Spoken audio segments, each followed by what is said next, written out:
90% females को pregnancy plan करने से पहले पता ही नहीं होता कि आपके एक विटामिन की कमी आपके बच्चे की हेल्थ को कितना मुतासर कर सकती है। जी हाँ, यह है विटामिन B9 फोलिक एसिड जिसे कहते हैं। अगर आपको इसकी कमी है या आप इसके सप्लीमेंट नहीं ले रहे तो ये आपके बच्चे के ब्रेन और इसके स्पाइनल कॉर्ड में डिफेक्ट काज कर सकती है, जिससे आगे चलकर न्यूरल ट्यूब डिफेक्ट्स और जो रीढ़ की हड्डी के मसाइल हैं या दिमाग की डेवलपमेंट अच्छे से नहीं होती और प्री मेच्योर बर्थ भी इससे हो सकती है और इससे माँ की हेल्थ भी बहुत ज्यादा मुतासर हो सकती है। ये आपको डॉक्टर्स अक्सर रिकमेंड करते हैं और जो प्रेग्नेंट फीमेल्स होती हैं इसे इग्नोर कर देती हैं।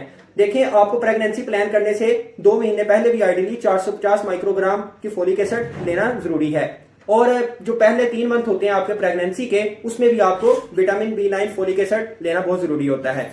और अगर आप ये नहीं लेंगे तो ये आगे चलकर आपको बहुत से डिफेक्ट काज कर सकता है ब्रेन और जो आपके स्पाइनल कॉर्ड के डिफेक्ट काज कर सकता है और माँ की सेहत पर भी इसका बहुत ही बुरा असर पड़ता है। ये खून बनाने में भी हेल्प करता है। अगर आप ये नहीं लेंगे अनीमिया हो सकता है, जिससे आपके खून कम होगा, थकन होगी, थकावट वगैरह इस तरह के मसाइल का भी माँ को सामना करना पड़ेगा।